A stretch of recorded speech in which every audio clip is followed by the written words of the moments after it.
Welcome to Health Simplified. Today we're diving deep into something you might not think about much, but, well, it significantly impacts your sleep and health. The science of sleeping in a cold room. Yeah, it's a surprisingly important topic. You shared some fascinating articles with us, and we're going to try and unpack what the research really says. Our mission today is basically to cut through the noise and give you, the learner, the clear, insightful takeaways on this chilly topic. Okay, sounds good.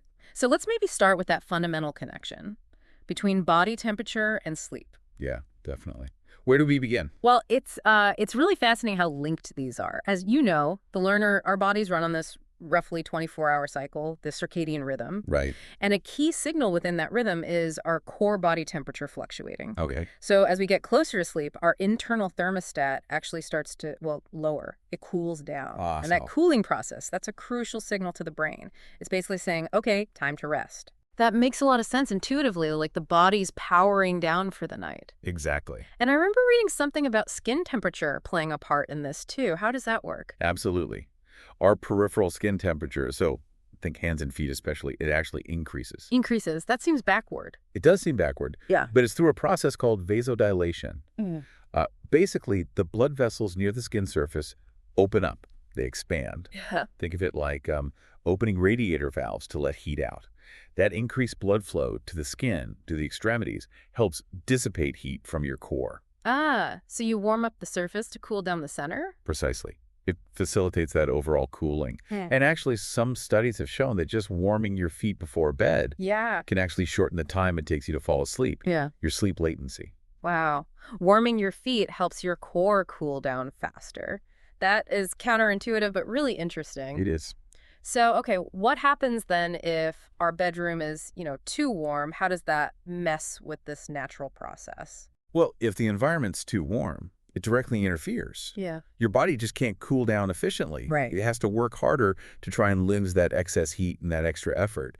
It can make it significantly harder to, well, both fall asleep and stay asleep. Like trying to run a computer when the fan's broken? That's a great analogy, yeah. Yeah. It overheats and struggles. Okay, so our bodies really need that temperature drop to get sleep going and keep it going. Which brings us to the big question, I'm sure. What's the ideal temperature? Is there a magic number for the thermostat? The magic number. Well, research points towards an ideal range, somewhere between 60 and 67 degrees Fahrenheit. Okay. That's about 15.6 to 19.4 Celsius. 60 to 67 Fahrenheit? Yeah, within that range, your body seems to regulate its temperature best throughout the night, through all the sleep cycles. It minimizes disruptions from being too hot or too cold. And I sometimes see 65 degrees mentioned specifically. You do, yeah. 65 Fahrenheit often gets cited as kind of optimal, but it's really important to remember there's individual variation. Yeah. Right, people feel temperature differently. Exactly. Some people might feel better at the cooler end of that range, some at the warmer end. Physiology plays a part too. Makes sense. It's a range, not one single number. I also saw a Harvard study mention people fell asleep faster when their body temp was lowest, around 97.7 Fahrenheit. How does the room temperature connect to that? Right, so the ambient room temperature, the air around you, creates the environment that either helps or hinders your body's natural cooling. Okay. When the room's in that ideal cooler range, say 60 to 67, it just makes it easier for your body to shed heat and reach that lower core temperature that signals sleep time. So it helps the body get where it needs to go naturally. Exactly. If the room's too warm, it's just, well, it's fighting against that process. It's much harder work for your body. So it's less about just feeling cozy and more about facilitating biology. Okay. Now, how does temperature affect the different stages of sleep? Like, does a cooler room mean more deep sleep or REM sleep? Now this is where it gets a bit nuanced. The learner. Some studies, really controlled ones, sometimes with people semi-nude. Semi-nude. Wow. Okay. Yeah. Direct exposure. Right. Those studies show that extreme temperatures, both much hotter and much colder than what's called the thermal neutral zone, that's around 84 Fahrenheit. 84. That's quite warm. It is. But temperatures way off that mark, high or low, can mess with sleep architecture. They tend to increase wakefulness and cut down on REM and slow wave or deep sleep. Okay, but that's in extreme conditions, maybe without blankets. What about real life, in bed with pajamas and covers? Good question. And yeah, it changes things. In more realistic scenarios with bedding and clothes, it seems like heat exposure is actually the more disruptive factor for sleep stages. Really? More than cold? Apparently so, especially for young adults and older folks. Being too hot under the covers seems to lead to more waking up during the night Hmm. and less slow-wave sleep and REM sleep, particularly earlier in the night. Our bodies just seem more sensitive to overheating when it comes to messing up those sleep stages. So that feeling of tossing and turning because you're hot isn't just discomfort, it's actually reflecting a change in sleep stages. Precisely. Now, when we look at sleeping in a cooler room, within that recommended range, the impact on the stages themselves isn't as clear-cut, especially when we're using blankets and things. Okay. What's really interesting here is something called the bed climate temperature. Bed climate. Yeah, basically the temperature and humidity right there in your immediate sleeping space, the microclimate under your duvet, essentially. Ah, the little coon we make. Exactly. And our bedding does a pretty good job of keeping that microclimate relatively stable, even if the room temperature outside the covers fluctuates a bit. So the blankets buffer us. Right, and that stable microclimate seems to protect our sleep stages more effectively from moderate cold than it protects us from heat. Huh. So our cozy bedding is better at keeping the cold out in terms of sleep stages than keeping the heat out. That makes sense. It does seem that way. But I also read something suggesting that even if we don't feel cold, a cooler room might have other effects, more subtle ones. You're absolutely right. So while a moderately cool room might not drastically change your sleep stages when you're bundled up, research shows it can significantly affect your cardiac autonomic activity during sleep. Cardiac autonomic activity. Oh. Okay, what does that mean in practice? Okay, so studies have seen a decrease in something called the LFHF ratio and heart rate variability. It's a measure from your heart rate. LFHF ratio. Lower. Yeah, lower. Especially during stage 2 sleep and slow wave sleep. And that decrease generally suggests an increase in parasympathetic nervous system Not activities. parasympathetic. Yeah. That's the rest and digest system, Right. as opposed to fight or flight. Exactly. So it suggests your body is shifting towards a state of deeper relaxation and recovery, even in response to the cooler air. And what's really fascinating is this can happen even if you don't subjectively feel cold. You might feel perfectly fine under the covers. Wow. Some researchers think this underlying physiological response could be maybe a contributing factor to why we see more cardiovascular events like heart attacks during colder times of the year. So even if I feel snug, my heart might be responding differently to that cool room air without me knowing. That seems to be the idea, yeah. It's a subtle but potentially important effect.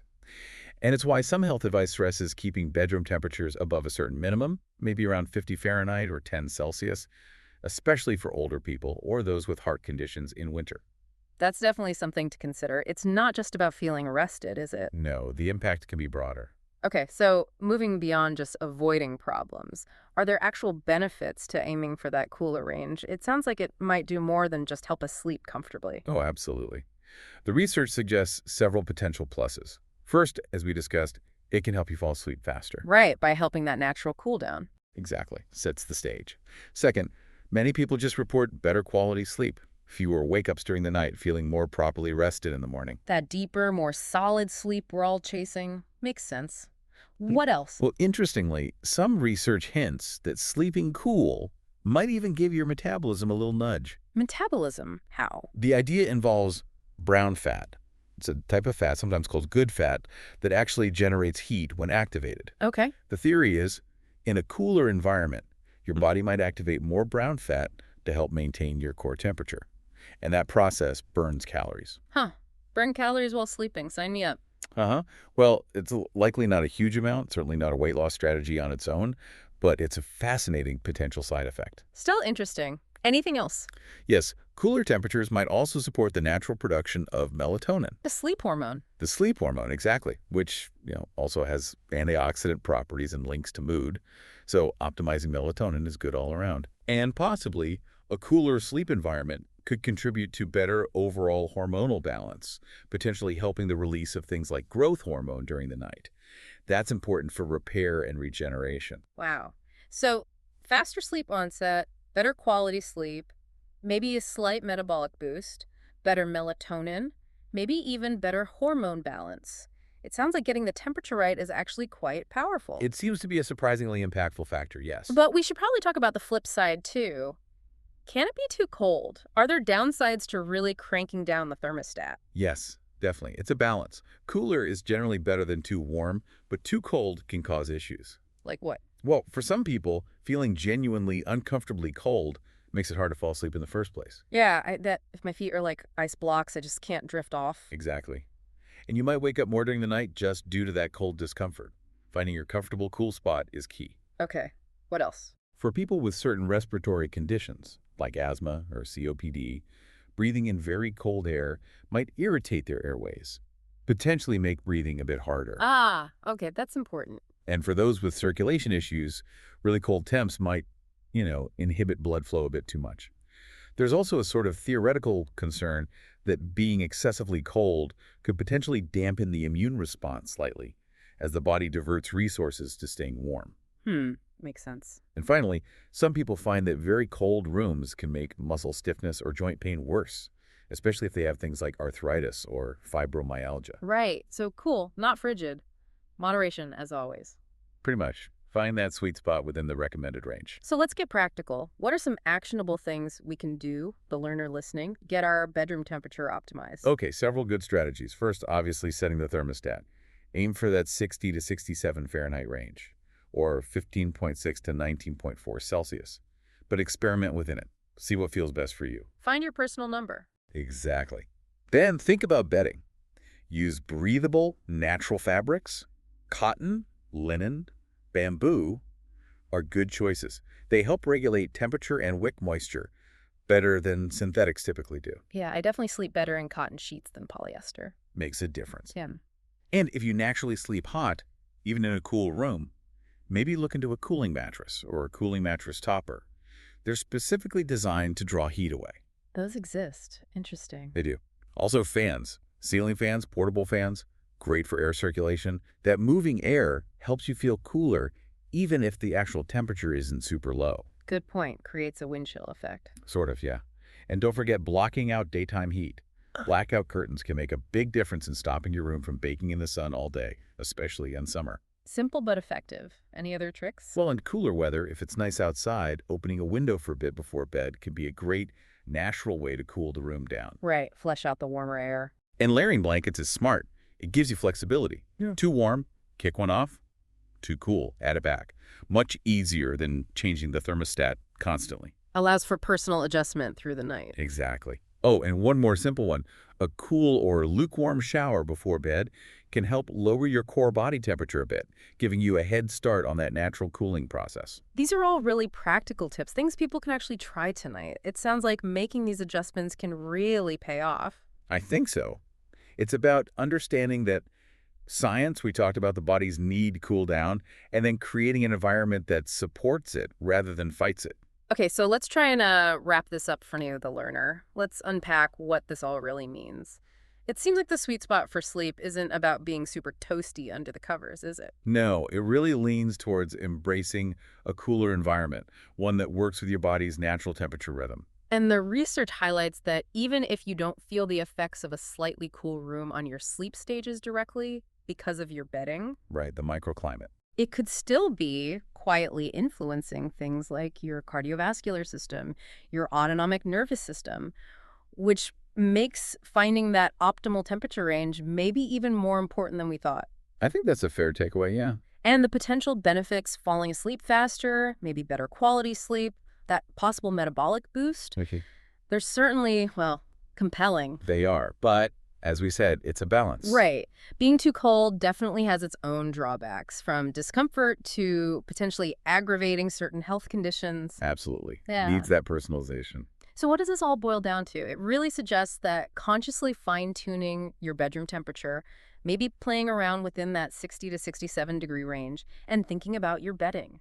It's actually a surprisingly powerful tool. A tool for optimizing not just your sleep, but potentially your overall well-being, too. Exactly. A simple dial change with potentially big effects. Thank you for taking the time out to listen to our deep dive. Until next time, stay healthy and stay informed.